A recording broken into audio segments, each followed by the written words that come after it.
బొబ్బర్ల భర్త చేయడానికి పచ్చి బొబ్బర్లు లేకపోతే నానబెట్టిన బొబ్బర్లు తీసుకోవాలి. ఇక్కడ మెన్షన్ చేసిన ఇంగ్రీడియంట్స్ అన్నీ తీసుకోండి. కట్ చేసి పెట్టుకున్న టమోటోలోకి 1 టీ స్పూన్ పసుపు, ధనియాల పొడి, మెంతి, జీలకర్ర పొడి యాడ్ చేయాలి. రుచికి సరిపడా ఉప్పు, నానబెట్టిన చింతపండు యాడ్ చేసి పక్కన పెట్టుకోండి. సో స్టవ్ వెలిగించి కుక్కర్ వెయిట్ అయ్యాక ఆయిల్ పోయండి. ఆయిల్ హీట్ అయ్యాక చాప్డ్ ఆనియన్స్, గ్రీన్ చిల్లీస్, బొబ్బర్లు యాడ్ చేసి బాగా ఫ్రై చేయండి.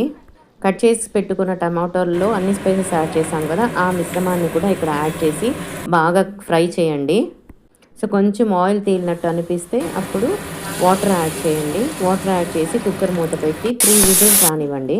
సో కుక్కర్ ఓపెన్ చేసిన తర్వాత చూస్తే ఇలా ఉంటుందండి. సో ఈ వాటర్ కనిపిస్తుంది కదా, దాన్ని వేరే గిన్నెలోకి ట్రాన్స్ఫర్ చేసి బాగా మెదపండి, అంటే కోర్సుగా మెదపండి. తర్వాత మనం సపరేట్గా తీసి పెట్టుకున్న వాటర్ని కూడా యాడ్ చేసి ఇలా కలపండి.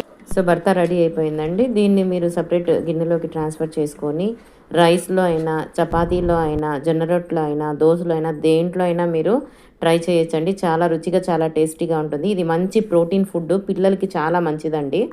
ఫ్రిడ్జ్లో 4 days నిల్వ ఉంటుంది ఈజీగా. Like and subscribe.